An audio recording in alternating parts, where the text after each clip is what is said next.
우리에게 주신 말씀도 집중하여 우리에게 열매 맺는 성령의 말씀으로 역사하기를 원합니다.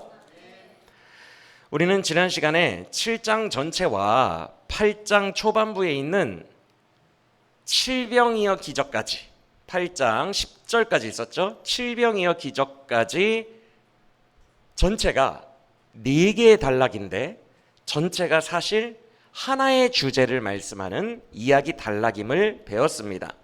어떤 주제였죠? 복음이 유대인들에게서 이방인들에게로 복음을 필요로 하는 자들에게도 자연스럽게 흘러가는 구속사의 흐름을 말씀한 거다라고 배웠습니다.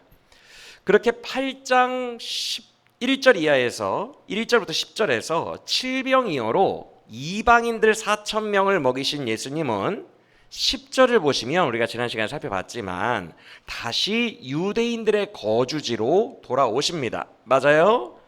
그러면서 오늘 우리가 읽었던 긴 본문 8장 11절부터 또 4개의 단락이 편성되어 있는 8장 마지막 절까지의 본문이 펼쳐집니다. 오늘 본문 역시 4단락인데 서로 연관이 없는 이야기들의 편집으로 기록된 것처럼 되어 있지만 지난 시간과 마찬가지로 한 묶음의 거대 이야기입니다. 사실 한 주제라는 거예요. 그래서 우리는 오늘 이 4단락을 전체를 바라보며 꿰어서 한 주제로 우리에게 말씀하시는 말씀을 들어보려고 합니다. 먼저 첫 번째 단락 11절부터 13절까지의 내용입니다. 이방인 사역을 막 마치고 다시 유대 지역으로 왔죠. 예수님이 오시자마자 바로 방해가 들어와요. 맞습니까? 바리새인들이 또 그래요. 기다렸다는 듯이 나와서 예수님을 대적하는데 11절에 힐난하다라는 말은 원어로 막 비판하고 아예 규정을 지어버리고 막 원색적인 비난을 쏟아내는 게 아니라 한번 토론해 봅시다. 이런 식으로 논쟁하다, 토론하다라는 단어인데 투쟁하다라는 의미도 있는 걸 보니 평화로운 토론은 아니고 싸우듯이 한번 우리가 오늘 제대로 결론을 내봅시다. 이렇게 토론을 요청했다라는 뜻입니다. 그러면 이때 바리새인들이 토론을 제안했는데 싸우는 토론이에요. 오늘 한번 끝장을 봅시다. 끝장 토론합시다. 이때 그들의 입장이 뭐예요? 예수님 당신을 못 믿겠습니다. 당신이 하늘로부터 온 사람이라는 것을 못 믿겠습니다. 자기들의 판단에 대해서 당연히 자기들의 입장을 이야기를 하겠죠. 뭐라고 할 것 같아요? 우리의 율법의 기준으로 볼 때 당신은 어기는 게 너무 많습니다. 그래서 율법을 자꾸 어기는 당신이 주장하는 것처럼 하늘에서 내려온 자라고 우리는 믿지 못하겠습니다. 이렇게 얘기를 하는 거예요. 그러면서 중요한 것은 11절 마지막 부분에 그들이 그러니 오늘 단판을 집시다. 증명해 보세요. 무엇으로 증명을 요구합니까? 하늘로부터 오는 표적을 보이라 라고 말합니다. 이 말은 하늘에서 불 내린 불이라도 내려서 엘리야처럼 따라해봐라 이 뜻이 아니라 당신이 하늘로부터 내려온 자, 하늘에서 파송받은 하나님의 사람이라는 것을 증명할 만한 표적을 주시오라는 뜻이에요. 그러면 믿어드리겠다는 거예요. 믿어주겠다는 거예요. 사실 이 첫 번째 단락, 불과 3구절에 불과한 이 첫 단락이 오늘 본문 4단락 모두를 꿰어 이해할 수 있는 열쇠예요. 지금 그들이 무엇을 요구했다고요? 보여달라 그랬어요. 보여주면 믿겠습니다. 헷갈리게 하지 말고 토론한다는 것은 아직 결정이 안 났다는 거예요. 헷갈리게 하지 말고 오늘 결정 좀 내주세요. 이 말은 뿌옇게 보이니까 밝히 좀 보여주세요라는 뜻이에요. 이해가 되십니까? 그러면 믿어주겠다는 거예요. 여러분 오늘날에도 이렇게 말하는 사람들이 제법 많아요. 하늘로부터 오는 확실한 표적을 내 눈앞에 갖다 놔봐. 그러면 예수 믿고 교회 다녀줄게. 이렇게 말하는 분들이 많아요. 그런데 분명히 말씀드리지만 여러분 예수님은요 보이는 현상으로 만나는 것이 절대 아닙니다. 예수님은 오감으로 만나는 분이 아니에요. 느낌으로. 시각이 됐던 뭐가 됐던 오감으로 만나는 분이 아니라 여섯 번째 감각인 요한웨슬리와 칼빈이 말한 영적 감각기관이 열려서 영적 감각으로 만나는 거예요. 그러니까 여러 가지 현상이 동반돼서 오감으로 막 보이는 거 실체가 아닙니다. 육감이에요. 여섯 번째. 영적 감각으로 느끼는 거. 이건 보이지 않는 영역이에요. 여러분, 예수님은 진리이세요. 그래서 이 진리를 내 영이 열려 진리를 받아들이고 이 진리를 믿음으로 만나는 거예요. 믿으십니까? 그래서 이 영의 소통, 진리가 믿어지는 이 영적 보이지 않는 작업, 이 영적 작업이 이루어지려면 한 가지 과정을 필수로 거쳐야 되는데 그게 바로 내 마음의 죄 문제에 집중하는 거예요. 필수 코스예요. 우리가 저와 여러분의 내면의 흉악한 죄악에 대해 집중하지 않으면 절대로 복음을 받아들일 수가 없습니다. 주님을 진리로서 만나는 게 불가능하다는 거예요. 그래서 마가복음에서 예수님이 처음에 세상에 등장하셨을 때 딱 한마디 하셨어요. 뭐라고 하셨죠? 뭐 하고 복음을 믿으라? 회개하고. 그게 반드시 선행돼야 됩니다. 내 죄 문제, 마음의 죄 문제, 이거 성찰하고 이거 집중해야 돼요. 당시의 유대인들은 외적 문제를 진짜 중요하게 여겼어요. 뭐 안식일에 몇 미터를 걸어갔냐, 그걸 넘어갔냐, 뭐 손을 씻었냐, 다 외적인 거예요. 예배 시간에 모자를 쓰고 오느냐, 뭐 하냐. 즉 내 마음을 체크하고, 지난 시간에 예수님이 너희의 마음이 더럽도다 라고 얘기를 하셨는데 그 더러운 내 마음을 체크하는 것을 상당히 등한시하고 외적인 것들, 늘 외적인 거, 표적 다 외적인 거예요. 그거에만 집중했어요. 유대인들은 어디에 표적이 나타나는지, 혹은 그 사람이 어떻게 행동했더라, 무슨 행동을 했더라. 그리고 외부적 표적이 있느냐 없느냐, 외부적으로 손을 씻었거나 뭘 했느냐 안 했느냐, 이 외부적 현상들로 옳고 그름과 진리를 구분하기 시작합니다. 영으로 하는 것이 아니라, 진리로 하는 것이 아니라 표적이든 뭐든 다 외부 현상 가지고 자기들이 판단해요. 그게 그 당시 유대인들의 모습이에요. 근데 이번에도 주님께 헷갈리게 하지 말고 표적을 딱 보여줘서 밝히 드러내소서 이렇게 얘기하는 거예요. 여전히 그들의 외부 추구 사고방식은 변하지 않았어요. 내부로 믿는 건데 자꾸 외부로 해달래요.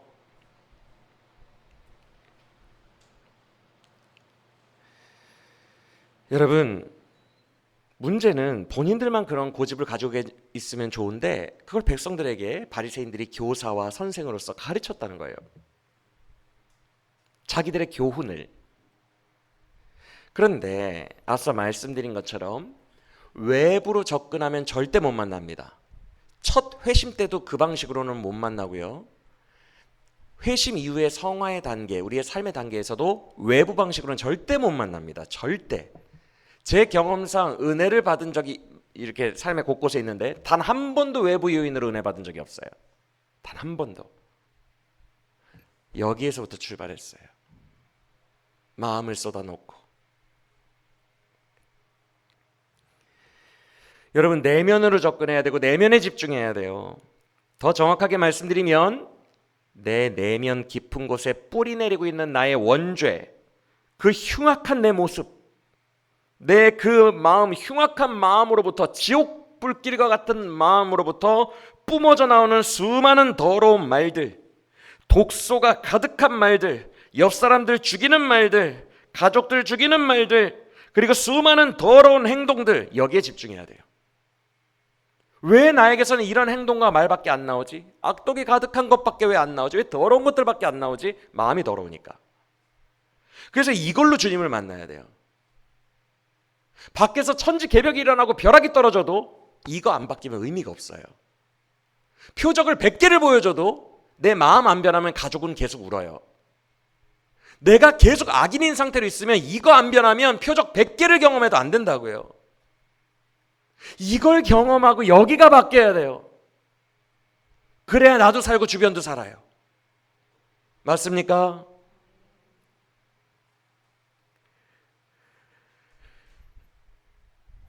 우리가 내면에 집중하고 굉장히 골몰할 때 그때 주님의 실체가 보이고 깨달아지는 거예요.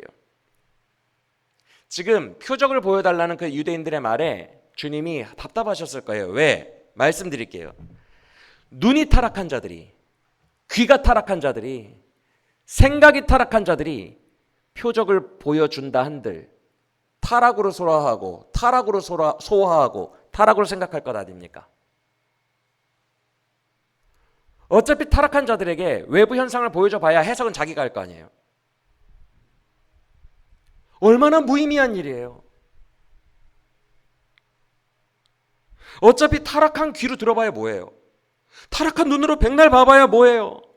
타락한 머리로 생각 열심히 해봐야 뭐예요? 마치 이런 것과 같죠? 수도관이 그 속이 오물로 가득합니다. 배설물들, 온갖 동물들의 배설물과 오물과 기름 찌꺼기와 유독물질들로 가득해요. 막 그 수도관 내벽을 다 막 덕지덕지 붙어있고 막 뚝뚝 떨어져요. 거기에 생명수 부어봐야 뭐하냐고요. 나올 때 다 오물로 나올 텐데 아무 의미 없는 거예요. 내 마음이 고쳐지지 않으면.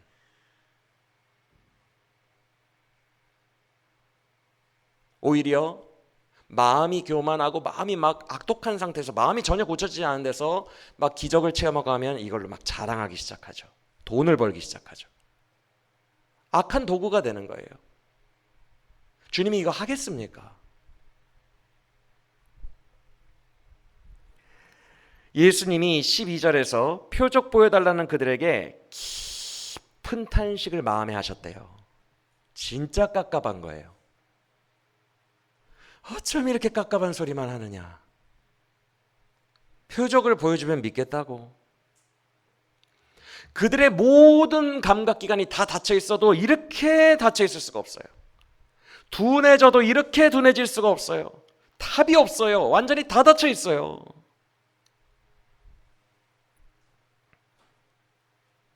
그저 보이는 것들만 계속 쫓아다니면서 내 마음이 새롭게 되어 너희의 마음으로부터 생수의 강이 흘러나오리라. 이런 것들은 체험 못해요. 여기에서부터 나오는 건 체험 못하고 여기가 변화돼서 다 외부만 쫓아다니고 있으니 주님이 얼마나 답답하시겠어요. 그런 발상 속에 꽉 갇혀 있는 그들에게 오죽하면 바울이 고린도전서 1장에서 유대인들은 표적을 구하고 헬라인들은 지혜를 구하나 유대인들을 단 한마디로 압축하면 기적 너무 좋아했다는 거예요. 딱 한마디예요. 유대인들은 표적을 구하고 헬라인들은 지혜를 구하나 나는 비천한 십자가의 도만을 자랑한다. 그게 바울의 말이에요.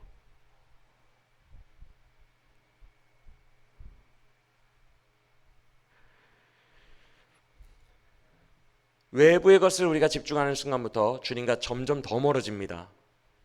저의 경험이고 우리 모두가 경험한 바예요. 외부에 집착하는 순간부터 점점 더 멀어질 거예요. 오늘 당장 주님 만나고 싶으십니까? 내부로 모든 시선을 다 돌리세요. 그러면 하루가 다르게 변할 거예요. 내 마음에 주님을 모시세요. 더러운 것을 해결해 달라고 하세요. 주님의 의로 나를 채워달라고 하세요. 주님의 능력으로 나를 새롭게 해달라고 하세요. 내 마음으로부터 선한 것들 좀 뿜어나와서 내 가족도 웃게 해주고 내 교회도 웃게 해주고 생수의 강이 좀 흘러나와서 죽은 것들을 다 살리게 해달라고 그렇게 기도하세요. 그래서 주님을 금방 만나게 될 것입니다. 그러니 이 모든 영적 원리를 알고 계신 주님이 답답하신 거예요. 그래서 12절에 단호한 말씀을 하십니다. 앞서 말씀드린 것처럼 수도관이 이미 오물로 가득 찬 자들에게 무슨 표적을 보여주겠느냐 그러면서 단호하게 뭐라고 하시죠? 내가 다시는 이 세대에게 표적을 절대로 주지 않으리라. 그러면서 배를 타고 그곳을 떠나 건너편으로 다시 가십니다. 아니 방금 오셨잖아요, 그렇죠? 근데 다시 가세요, 건너편으로. 자, 이 내용이 첫 번째 단락이에요. 충분히 이해하셨죠? 그러면 두 번째 단락인 14절 이하를 볼까요? 어떻게 연결되는지. 예수님과 제자들이 지금 방금 떠났어요. 아, 예수님 마음 아파요. 마음 아픈 상태에서 떠났어요. 근데 제자들이 14절을 보시면 도시락 갖고 오는 걸 깜빡했대요. 맞습니까? 그래서 지금 최소한 12제자라 예수님 13명 타고 있는데 빵이 몇 개밖에 없대요. 한 개. 걱정되는 거죠. 지금 가뜩이나 바리새인들 때문에 마음 상한 예수님이 너희라도 잘해야 되지 않겠니? 그래서 답답한 거예요. 그래서 15절에 말씀을 하십니다. 뭐라고 하십니까? 얘들아, 너희만이라도 바리새인의 누룩과 헤롯의 누룩을 주의하라라고 말합니다. 15절이 중요한데 여기서 보다, 눈으로 보다, 시각과 관련한 단어가 3번 쓰였어요. 아까 바리새인들이 뭐와 관련한 단어를 얘기했다 그랬죠? 표적을 보여달라 그랬죠, 그렇죠? 근데 단순히 보는 게 아니라 보고 뭘 하게 해달라고, 당신을 밝히 보고 판단하게 해달라고, 결론 내게 해달라고. 예수를 판단하는 보는 것이 첫 번째 단락의 핵심이었어요. 맞죠? 그런데 여기 15절에서 보다라는 관련 단어가 3번이나 씁니다. 제일 처음에 경고하시되, 이 경고하다라는 단어가 보고 그들로부터 너희를 구분하다라는 뜻이에요.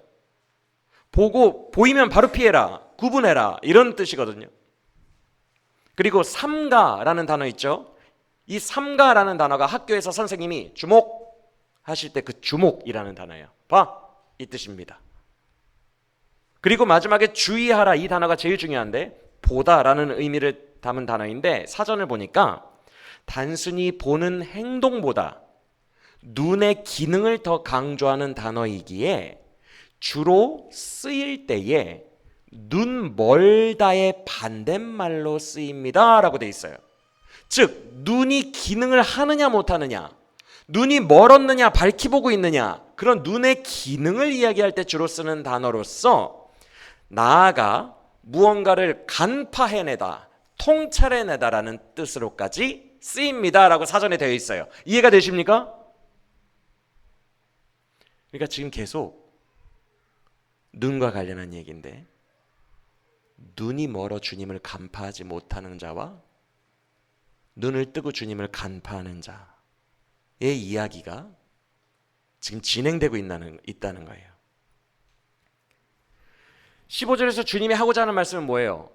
지금 이 단어 설명 말고 전체적인 15절의 문장으로서 속지 말고 간파하라예요. 맞습니까? 그들의 누룩에 속지 말고 간파하라. 제발 눈이 멀어져 있지 말고 눈을 뜨라. 제발 좀 눈을 뜨라. 무엇에 속지 말고요? 유대인들에게 영향력을 끼친 유대인들 파트를 장악하고 있는 바리새인들의 누룩에 속지 말고, 이방인들 파트를 장악하며 그들을 가르치고 있는 헤롯 땅의 누룩에 속지 말고 너희는 눈을 떠라.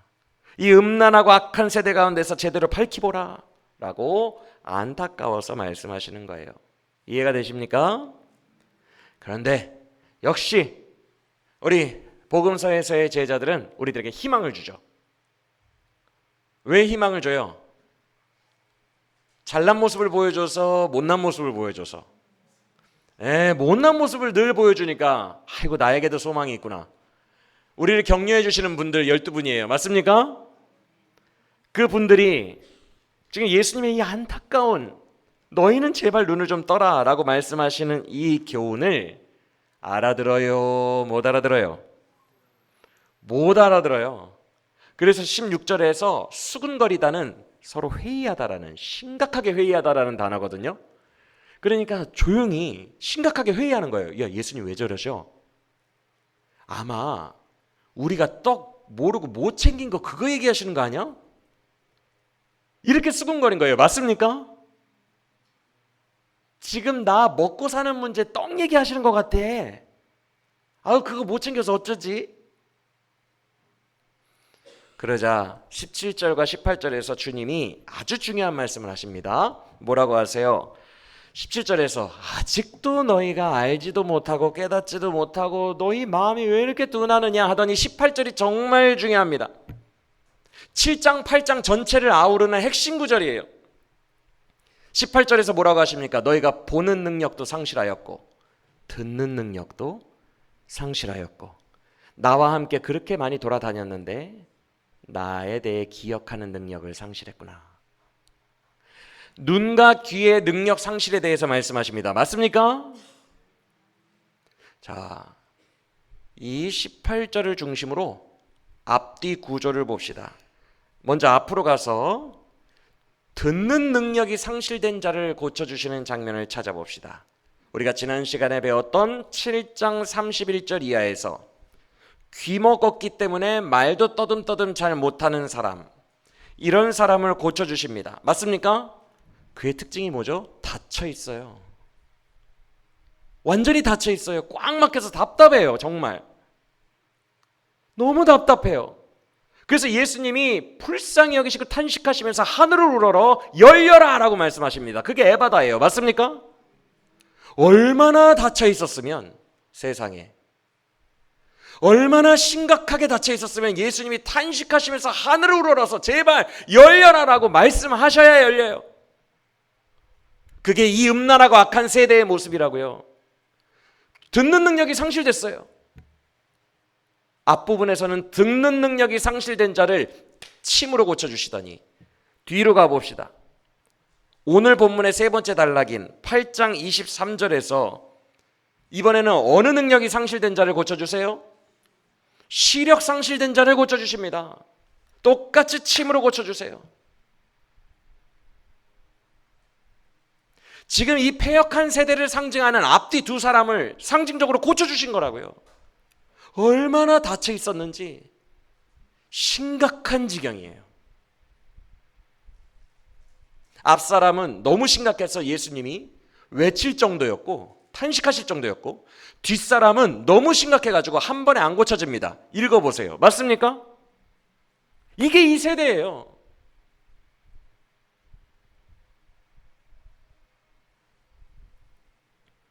주님은 이 말씀을 통해서, 구조를 통해서 너희는 지금 귀가 닫혀 있고 눈이 닫혀 있는데 너무 심각한 세대니까 너희는 눈을 떠야 된다.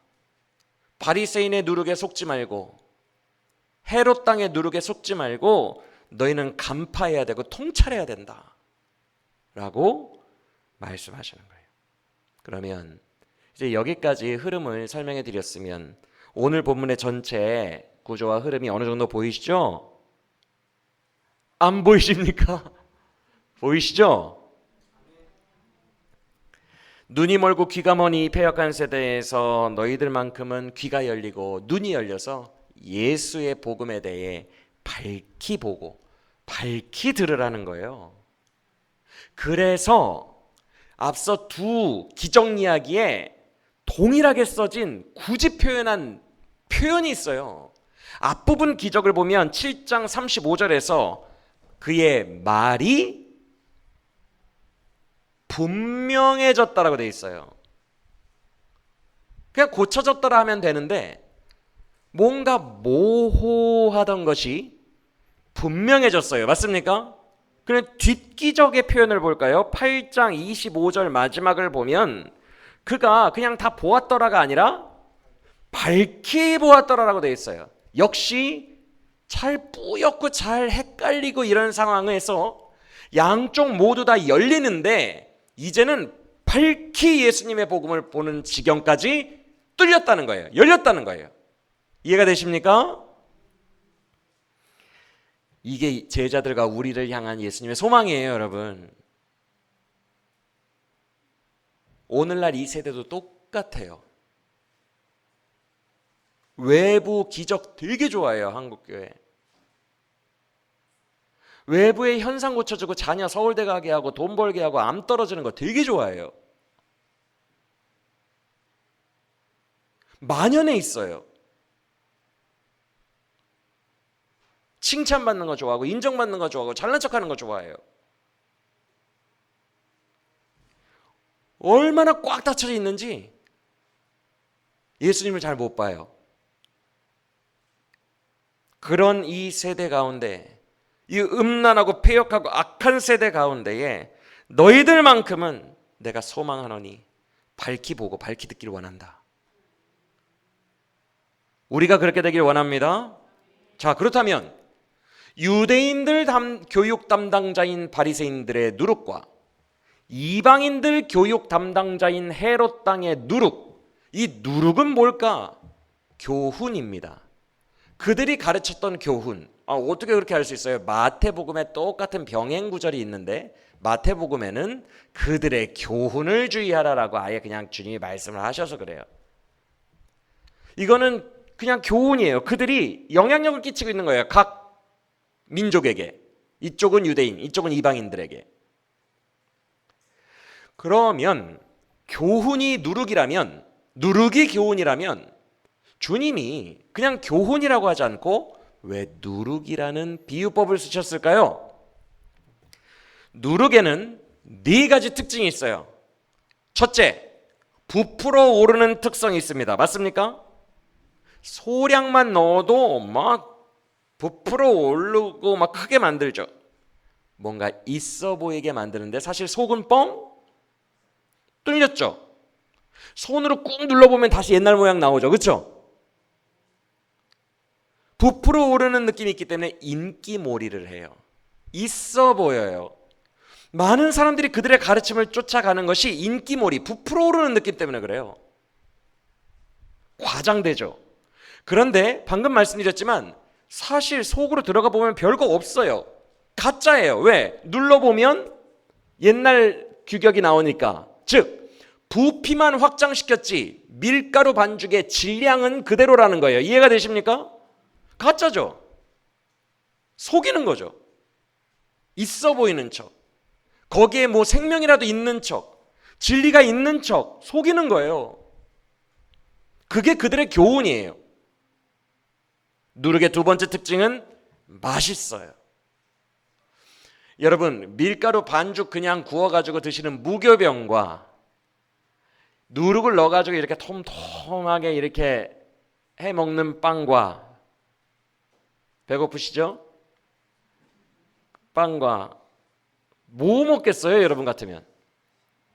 무교병은요 씹으면 밀가루 맛만 나요. 맞습니까? 누룩을 넣어줘야 맛있어요. 인간들은 자극적이고 맛있는 걸 되게 좋아해요.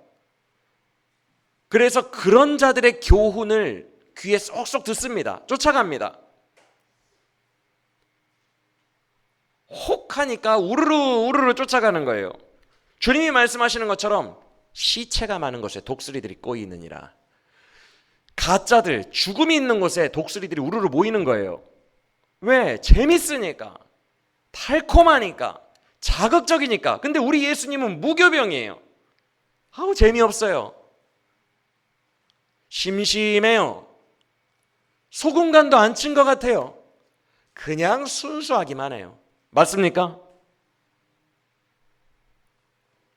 세 번째 누룩의 특징은 사실은 부패함으로 승부한다는 거예요. 누룩은 효모입니다. 그래서 곰팡이 빵 속에 들어가서 빵을 급속도로 부패시키는 거예요. 겉으로는 도톰하고 맛있어 보이고 있어 보이게 만들지만 막상 그 실체를 들여다보면 효모로 빠르게 부패시키는 거예요. 썩어 죽는 겁니다. 멸망하는 겁니다. 이게 누룩의 특징이에요. 네 번째 특징, 누룩은 이따만큼 부풀려 봐야 한 덩이라는 거예요. 절대 바리새인들의 교훈이 유대인을 구원시켜 줄 수 없고 헤롯 땅의 교훈이 이방인을 구원시켜 줄 수 없는 이유는 본인들이 구원시켜 줄 수 있을 것처럼 이따만큼 부풀려 봐야 뻥튀기라는 거예요. 맞습니까? 예수님은 달라요. 오병이어로 다 먹이십니다. 칠병이어로 이방인 다 먹으십니다. 배웠어요, 안 배웠어요? 양쪽 모두를 단 한 사람도 빠짐없이 배불리 다 먹이실 수 있는 분이 예수님이에요. 진짜 구원의 능력은 예수님에게 있어요. 그들은 뻥이에요. 뻥튀기. 이게 누룩의 네 가지의 특징이기 때문에 예수님이 그들이 가르치는 것들 좀 조심해야 된다. 절대 속지 말고 간파하라 라고 이야기하신 거예요. 이해가 되시면 아멘. 그러면 바리새인들과 헤롯 당을 지금 똑같이 누룩이라고 하셨는데 그들의 가르침에 공통점이 있는 건가? 궁금하시죠? 공통점이 뭔가? 사실 이 두 부류의 가르침에 공통점이 없어요. 둘은 원수지간이에요. 바리새인들은 독립운동가와 같아요. 모든 해석이. 그래서 로마 제국에게 절대 무릎 꿇지 말자는 쪽으로 막 모든 해석을 이끌어가고요. 헤롯 당은 아우 그냥 로마인에게 복종하자. 그리고 그냥 살자 좀. 이런 쪽으로 모든 해석을 하기 때문에 둘은 결정적인 식민 지배 상황에서의 정치적인 원수예요. 근데 예수님 죽일 때는 그날에 바리새인과 헤롯 당이 하나가 되니라라고 돼 있죠. 이 둘은 신학이 펼쳐지는 신학이 달라요. 그런데 공통점이 하나 있어요. 주님이 둘을 같이 본 공통점. 둘 다 세속을 엄청 사랑해요. 세속에서 능력받고, 세속에서 기적받고, 세속에서 돈 벌고, 세속에서 몸 치료되고, 세속에서 부자 되고, 둘 다 이걸 엄청 좋아해요. 그래서 주님이 두 집단을 지금 하나로 묶은 이유는 다른 신학은 다 다르기 때문에 이걸 주의하라는 거예요.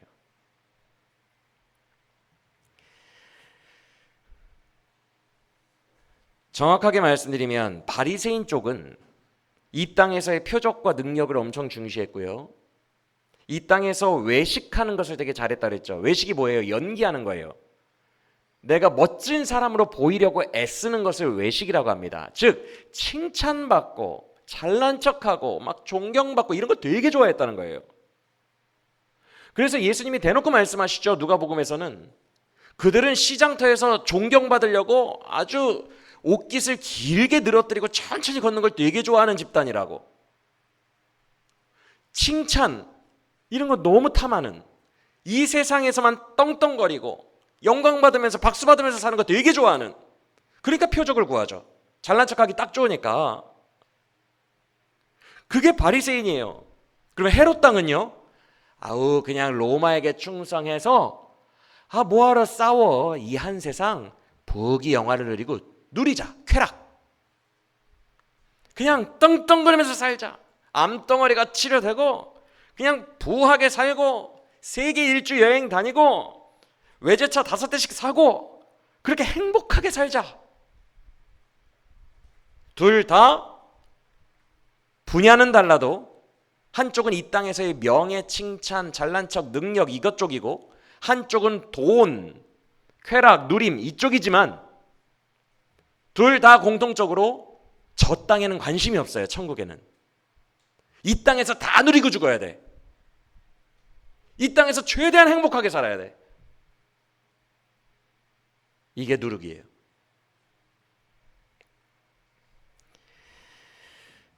복음은 이 땅이냐 저 땅이냐로 구분하시면 됩니다. 오늘날 정말 많은 영향력 있는 목사님들이 유튜브 등에 나와서 그 영향력으로 자꾸 이런 언급을 가끔 하시는데 제가 들을 때 눈살이 찌푸러지고 너무 답답해요. 어떤 언급이냐 하면,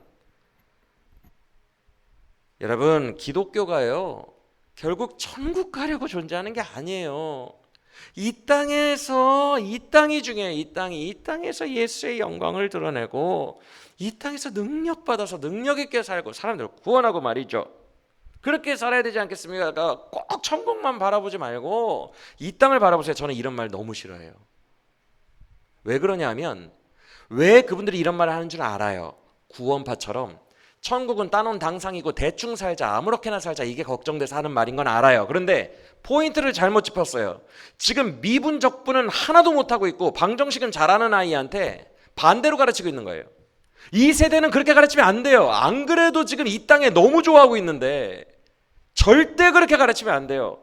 그거는 이 땅이 지금 잘못돼 가는 것을 우쭈쭈 지지해 주는 거예요. 이 땅을 버리고 천국 가라 이렇게 가르쳐야 돼요. 극단적으로. 우리가 왜 예수 믿느냐? 천국 가려고 믿는다. 이렇게 강조해줘도 알아서들 이 땅 좋아하러 다시 갑니다.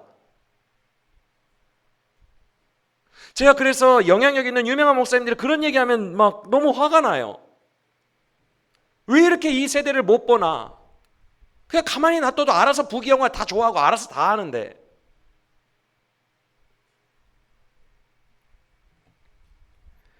여러분, 진리는 2000년 동안 어떤 민족, 어떤 정부 형태, 어떤 문화와 사회에서도 똑같았어요. 맞습니까? 로마, 영국, 미국, 어느 나라, 어느 중세시대, 어느 사회에 가도 똑같았어요. 그걸 진리라고 해요. 진리는 사람에게 맞추는 게 아닙니다. 진리는 천국 가기 위해서 예수님이 오신 거예요. 우리를 우리 죄 때문에 심판받을 지옥으로 안 보내고 우리를 사랑하사 우리의 죄를 씻어버리시고 천국 갈 자격을 만드사 천국 보내주시려고 오신 거예요. 믿으십니까? 누구도 이 절대적인 이유, 예수님이 자녀 서울대 보내주시려고 오셨겠어요? 어차피 난 또 죽을 건데 암 고쳐주려 오셨겠어요? 예수님이?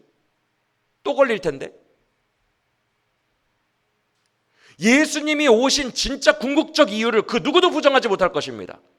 죄 문제를 해결하사 우리를 구원하시고 천국 보내시기 위해서 오셨어요. 맞습니까? 우리는 그래서 천국 가기 위해서 존재하는 자들이고 신랑을 만나 결혼하는 그날을 사모하는 자들이에요. 준비하는 자들이에요. 천국이 우리의 목적이고 이 땅에서 그 천국에 합당한 자로 준비하면서 살아가야 돼요. 근데 말은 그럴듯하게 해요. 근데 사실은 이 땅을 엄청 은큼히 좋아해. 엄청 좋아해. 그래서 누룩과 같은 설교하는 것을 너무 좋아해. 여러분, 그래도 주님이 여러분을 사랑하시니까 여러분 자녀 서울대 갈 줄 믿습니다. 은근히 그렇게 갖다 붙이는 거. 내 가려운 부분을 긁어주고 내 세상에 대한 탐욕을 부추겨주고 우쭈쭈 해주는 거. 그런 거 너무 좋아해요. 여러분 능력 받을 것입니다. 40일 동안 기도하면 신유 임할 것입니다. 여러분의 자녀들을 고쳐줄 겁니다. 여러분이 안수만 하면 병이 떠나갈 것입니다. 이런 거 되게 좋아해. 교묘하게 결탁된 이 세상 탐욕.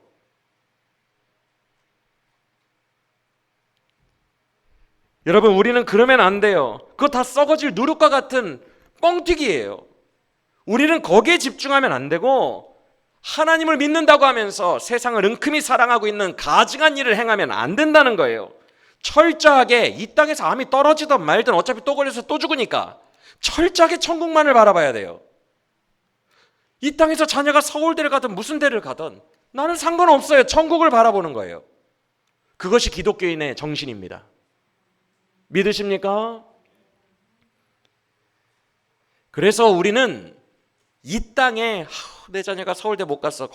마음 아프죠. 서울대 가래가 서울대 못 갔으면 마음 아프죠. 이해합니다. 그런데 그 문제의 골몰하기보다 영원한 생명의 문제, 즉 내가 죽고 살고 내 교회와 내 가족과 내 이웃이 죽고 사는 문제에 집중해야 돼요. 여러분 우리 가족 언제 전도할 거예요? 내가 은근히 죄를 탐하고 골프 치고 술 먹는 거 좋아하고 내가 은근히 이렇게 수십 년째 살고 있는데 언제 전도할 거예요? 내 가족들과 내 교회와 내 주변 사람들의 영혼의 죽고 사는 문제, 생명의 문제 언제 할 거예요?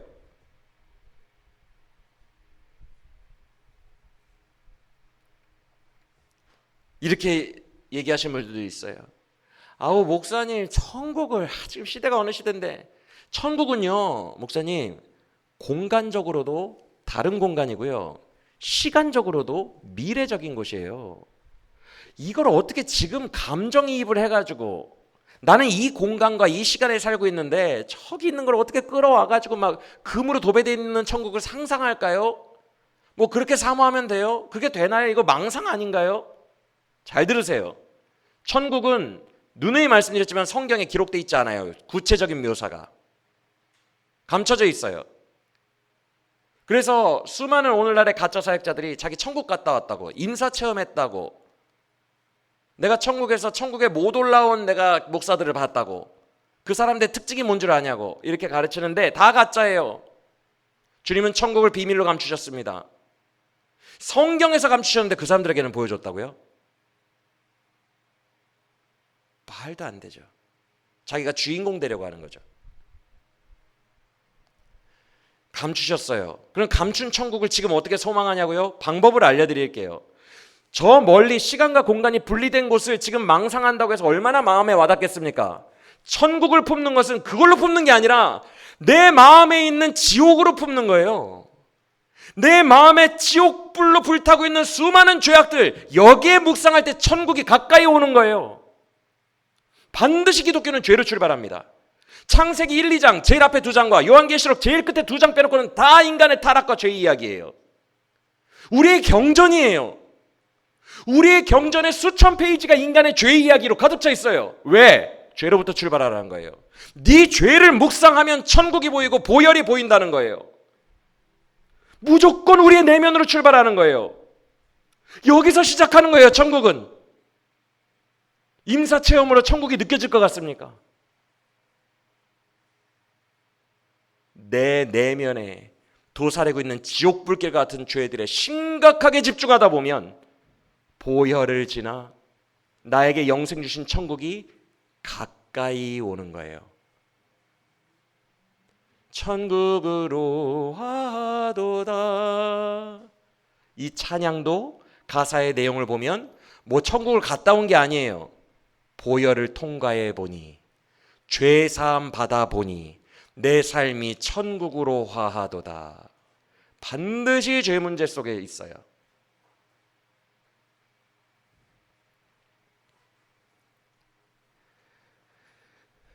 여러분, 내 마음의 죄 문제로 출발하는 우리 모두가 되길 원합니다. 바깥 신경 써봐야 뭐 능력이 임하는 둥, 뭐 표적이 임하는 둥, 바깥에서 뭐가 왔다 갔다 한다. 아무 의미 없어요. 내 마음에 병든 것은 그대로일 거예요. 내 행실도 그대로일 거예요. 우리는 내면을 돌아보고 죄의 실체를 깊이 깨달아야 됩니다. 그러면 심판과 지옥이 체감됩니다. 심판과 지옥이 체감돼야 내가 십자가를 찾아요. 나를 씻어주소서. 죄가 십자가를 찾고 십자가가 내 안에 임하면 영생 주신 천국이 나에게 실제가 됩니다. 이것이 기독교 교리예요. 얼마나 죄 문제의 출발이 중요하냐면, 여러분 전도할 때 사형리라는 작은 4컷짜리 만화로 전도하죠. 사형리 1페이지가 죄로 되어 있어요. 죄. 우리는 죄로 인해 하나님과 사이가 떨어졌습니다. 그래서 지옥 갑니다. 기독교는 죄로 출발해서 죄로 끝나요. 내 마음의 죄. 다른 거에 골몰하지 마시고 여기에 집중하는 우리 모두가 되기를 원합니다. 죄에 집중하는 거 거부감 들죠? 우리 누구나 다 거부감 들어요. 왜냐하면 그곳에는 힘든 것들이 너무 많아요. 그런데 한번 해보세요. 죄 문제 파고들면 거기로부터 이전에는 없던 새로운 영성 생활이 시작됨을 느끼게 될 거예요. 자유함, 기쁨, 해방, 내면의 능력, 이런 것들이 실질적으로 임하게 됩니다. 여기에서부터 영성은 시작되는 거예요. 한번 해보시는 저와 여러분이 되기를 간절히 축원합니다. 그래서 죄가 열쇠이고 문이에요.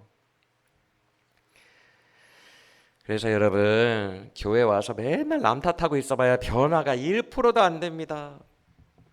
표적 몇 개를 체험해봐야 내 삶의 변화 1도 안 돼요. 우리 다 기적 몇 개씩은 체험해봤잖아요. 그게 나를 변화시키더니까. 가족을 향한 나의 이 더러운 말투와 이런 것들을 변화시키더니까. 기적 체험 아무 의미 없다고요. 아무 의미도. 사람 의존하려고 이 사람 저 사람 막 찾아다니면서 의지해봐야 변화 1도 없어요. 우리 많이 해봤잖아요. 이쯤 되면 이제 철들어서 다람쥐처럼 쳇바퀴 돌듯 계속 반복했던 그런 어린아이의 일들을 우리가 버려야 돼요. 맨날 당했잖아요. 비나이다 비나이다 이번에 100억 벌게 하소서라고 세속의 기도 제목을 가지고 백날 빌어봐야 변화 1도 없습니다. 기독교는 그런 종교가 애초에 아니에요. 죄, 지옥, 죄 씻음과 의인은 천국, 이게 기독교의 핵심 진리입니다.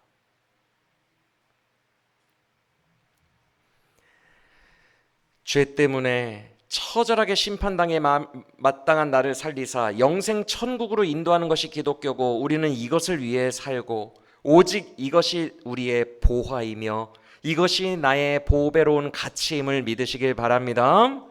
이 참된 가치의 삶으로 우리가 나아가려면 죄에서 출발하면 돼요. 근데 제자들은 떡 걱정을 했죠. 수군거리고 회의하면서 우리가 떡 안 갖고 온 게 문제가 됐나 보다. 먹고 사는 문제 이야기하시나 보다. 정말 참담할 정도로 눈이 멀고 귀가 먼 제자들이죠. 꽉 막혀 있죠. 주님이 치유하신 두 사람의 이전 상태처럼 꽉 막혀 있어요. 답답해요. 바리새인들과 헤롯 땅의 누룩에 제자들도 젖어 있어가지고요, 예수님이 무슨 말만 하면 세속적으로 바로 생각해버리는 게 습관이 돼버렸어요. 떡 얘기하시나 보다. 정말 영적으로 답답한 상태, 뭐 말씀이 파고들 수도 없을 정도로 마음이 딱딱해진 상태. 예수님이 너무 답답해서 하늘을 향해 에바다 열려라라고 외칠 수밖에 없는 상태가 제자들의 상태요, 오늘 이 세대를 살아가는 우리의 상태예요. 너무 딱딱해서 하나님의 말씀이 들어오질 않아요. 바늘이 찔러도 뚫리지 않는 사람 같아요. 내 삶이 1%라도 지금 변하고 있어요, 여러분. 내 말투와 나를 지배하는 삶이 변하고 있냐고요. 나의 행동, 나의 마음에서 나오는 이 모든 더러운 것들이 얼마나 변하고 있어요. 마음이 굳을 대로 굳어서 오늘도 회개하라, 내일도 회개하라, 제발 네 마음의 죄악 좀 돌아보라라고 우리를 초청하시는 예수님을 계속 무시하고 살잖아요. 외부만 신경 쓰면서. 주님 사는 게 너무 힘들어요, 돈 좀 주세요, 이렇게 우리의 신경이 온통 외부로 가 있잖아요.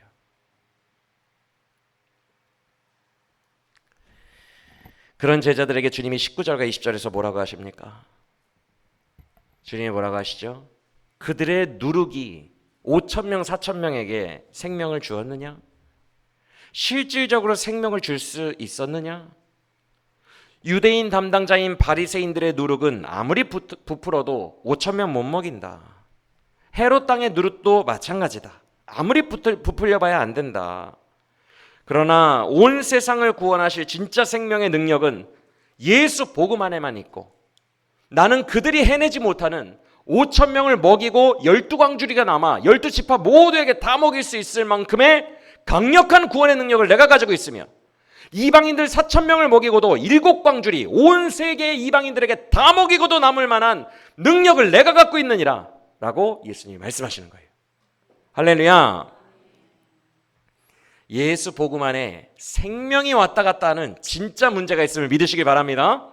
세 번째 단락을 봐야 순서지만 건너뛰고 네 번째 봅시다. 27절 이하인데 어떤 내용이에요? 유명한 말씀이죠.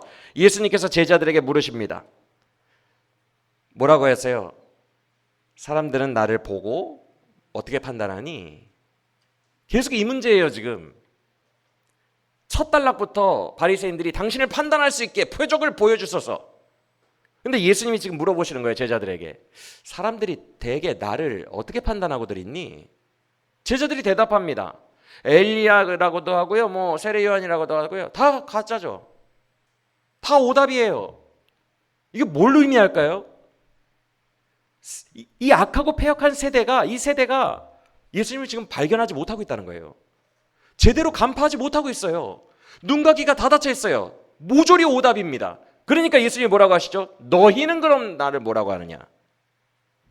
내 12명, 내가 선택한 나의 사람들아, 너희는 나를 뭐라고 하느냐 그랬더니 아유 조금 시원해요. 정답을 누가 말합니까? 그 다음 절에 베드로가 말하죠. 그렇죠? 뭐라고 얘기하죠? 주는 정답이에요. 역시 기특하게 제자들답게 말했는데 예수님의 반응이 의외입니다. 칭찬은 전혀 안 하시고 바로 다음 절인 30절에서 바로 너 그 말 사람들에게 하고 다니지 마라. 함구하십니다. 맞습니까? 함구령을 내리세요. 왜 그럴까? 여러분, 예수가 그리스도이십니다. 이거 복음이잖아요. 우리가 전파하고 다녀야 되는 거고 특히 제자들이 전파해야 되는 제목이에요. 정답을 말했는데 왜 하지 말라 그러지? 왜? 잘 들으시길 바랍니다. 정답이지만 눈과 귀가 아직 제대로 기능하지 못하기에 밝히 보지 못하고 분명히 듣지 못해요. 입으로는 예수를 믿는다 하나 마음으로는 은큼하게 아직도 세상을 사랑하는 우리의 모습과 똑같아요. 그래서 하지 말라 그런 거예요. 너는 복음 전하지 마라. 그 예수 아니다. 그런 기독교 아니다. 너는 입으로는 정답을 말했으나 마음으로는 헤롯 땅과 바리새인들이 말하는 세상 추구에 가득하지 않느냐. 그 기독교 아니다.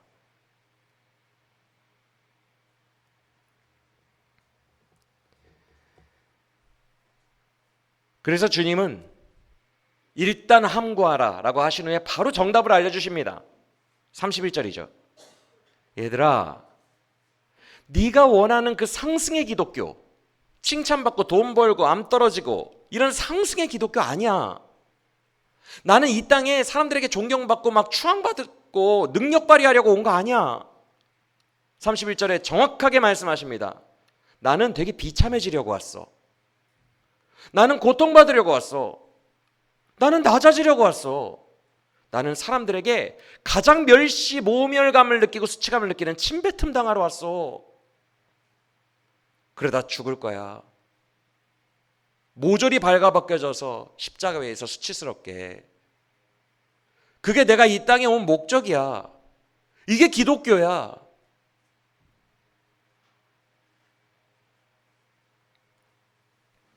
그러자 여러분 놀라지 마세요. 입으로는 기독교인이라고 하면서 마음으로는 죄 문제가 해결이 안 돼서 헤롯 땅을 쫓고 있는 베드로의 모습 32절 바로 다음 절에 그 말을 듣자마자 베드로의 행동이 어땠대요?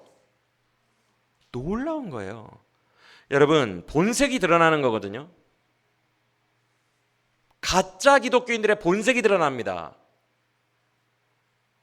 그런데 이때 예수의 옷자락을 붙들며라는 이 붙들려가 물리적인 잡아챈 거예요. 헬라어로 물리적인 거예요. 그러니까 예수님이 앞서가시잖아요. 주인이니까. 맞습니까? 세상에 그의 어깨를 잡아서 팍 챈 거예요. 항변하다라는 헬라어는 윗사람이 아랫사람에게 꾸짖다라는 뜻이에요. 감히 하나님의 아들에게 나 이 땅에서 돈 좀 벌고 이 땅에서 좀 행복하게 살려고 감히 하나님의 아들이 내 죄를 해결하기 위해서 가시는 그 십자가의 길을 어깨를 잡아채며 꾸짖은 거예요. 나는 그런 비참한 길 가기 싫습니다, 주님.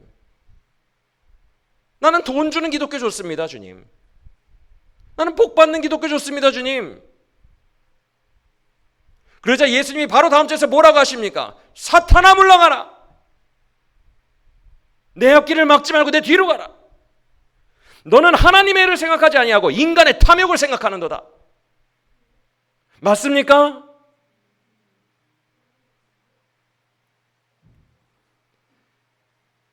그리고 예수님은 그 바로 다음 절인 34절에서 모든 무리들까지 다 불러옵니다. 내가 분명히 말한다. 나 기독교를 따르려거든 상승을 꿈꾸지 말고 자기 십자가를 지고 이 땅에서 자기 생명을 버릴 각오로 따라야 한다. 맞습니까? 얼마나 맛없어요. 기독교. 무교병 같죠? 얼마나 재미없어요. 기독교. 그러니까 사람들이 누룩을 쳐서 복음을 전하기 시작합니다. 진짜 기독교를 부끄러워하는 거예요. 부끄러워한다는 말은 요대로 원색적으로 기독교를 전하면 누가 믿을까? 복음 자체를 부끄러워하는 거예요. 그러니까 38절 가장 마지막 절에 주님이 선포하십니다.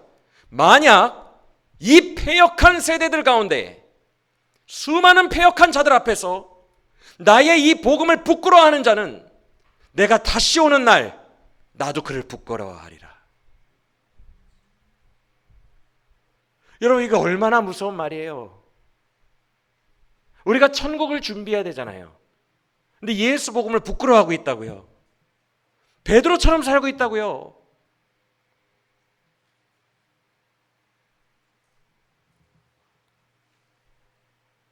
이래서 함구하게 하신 거예요. 너는 복음 전하지 마라. 그런 마음의 상태로, 보혈로 해결되지 않은 마음의 상태로 오해한 복음, 누룩친 복음을 전하지 마라.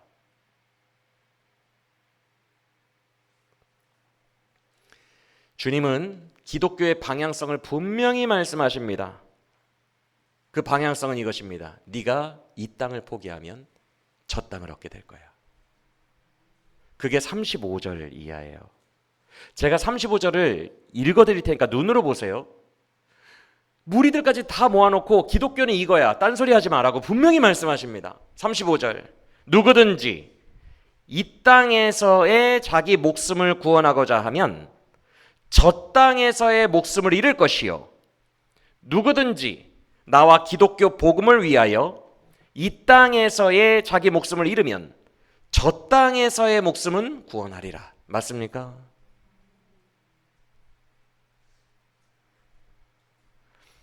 잘 들으세요. 기독교는 둘 다 못 얻어요, 여러분. 기독교는 길이에요. 십자가의 길. 넓은 길과 좁은 길이 있어요.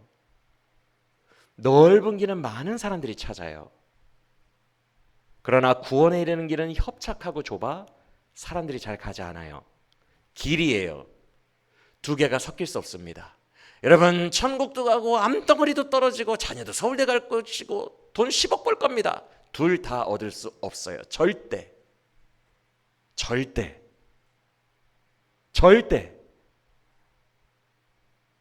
구조적으로 그건 안 되는 거니까 생각도 하지 말래요.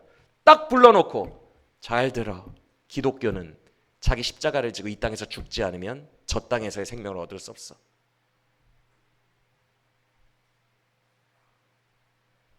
근데 사람들은 헤롯의 누룩을 되게 좋아하고 바리새인들의 누룩을 되게 좋아해요.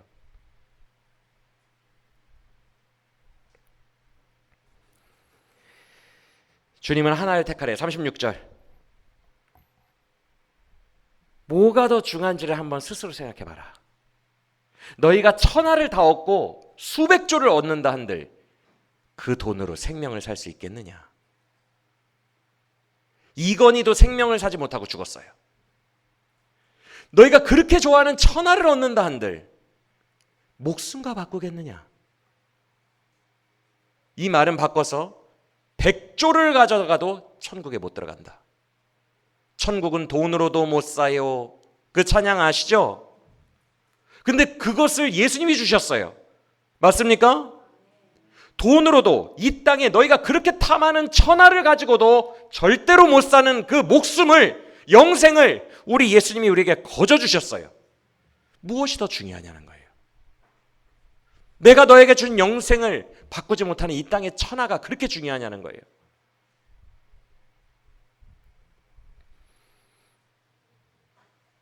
여러분, 이 세상 천하를 다 주어도 절대 갈 수 없는 천국을 우리에게 거저 그가 주셨으니 이 복음이 얼마나 위대하고 자랑스러워요.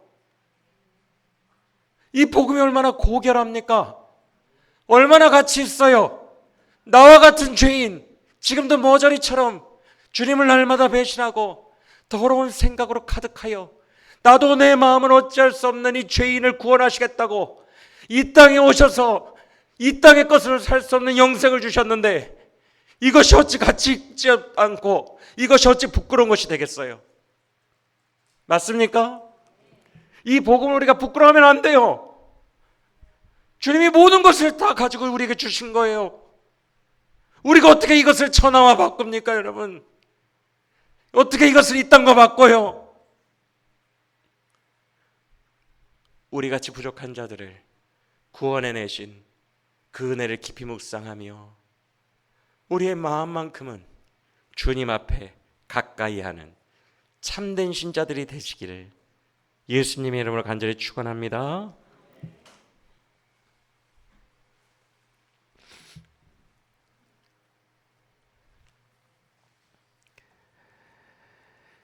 그런데 방금 전에 제가 고백한 것처럼 여러분들 중에 제대로 살고 싶지 않은 사람이 누가 있어요? 맞습니까? 예수님의 멋진 제대로 다 살고 싶죠? 이왕 한 세상 사는 거 주 말씀 향하여 달려가리라, 주님의 영광 아래 살게 하소서, 이렇게 살고 싶죠? 근데 그게 잘 안 되잖아요, 그렇죠? 베드로 형님이 괜히 모델로 나온 게 아니잖아요, 그렇죠? 우리의 모습이잖아요. 어쩜 그렇게 잘 안 되는지. 그런데 그런 우리에게 희망을 주는 구절이 있어요. 그게 바로 세 번째 단락이에요. 22절 이하로 가보세요. 여러분, 왜 두 번에 걸쳐서 치유가 되죠? 예수님이 능력이 좀 모자라셔서 그럴까요? 이게 무엇을 의미하는 것 같아요? 예수님이 막 능력이 모질라셔서 여러 번 막 머리에 안수를 해야 돼요? 정확하게 제자들과 우리의 상태를 말해주는 거예요. 예수님이 가까이 계셨는데 잘 못 봐요, 처음엔. 지금 베드로의 고백이에요. 그리스도이십니다. 아, 맞췄어요. 그런데 잘 분간을 못해, 제대로. 어설프게 맞췄어요. 그 사람이 첫 번째로 고쳐졌을 때를 보세요. 24절인가요? 예수님이 안수하시고 나서 물어보십니다. 보이느냐? 사람인 것 같은데 뭘로 보인대요? 이게 우리예요. 지금 이게 제대로 간파하고 통찰해낸 눈의 기능이 정상으로 돌아온 상태가 아니죠, 그렇죠? 그런데 그런 우리를, 그런 제자들을, 그런 베드로를 주님이 포기하고 너는 안 되겠다 야 하고 가십니까? 아니면 끝까지 포기하지 않으시고 재차 그의 능력으로 기도하십니까? 우리를 끝까지 포기하지 않으세요. 그래서 결국 우리를 열어내실 것입니다. 할렐루야. 앞서 귀머거리와 지금 시각장애인과 두 사람에게 공통되게 주님이 하신 행동이 있어요. 뭐라 그랬어요? 본인의 뭘 사용하셨어요?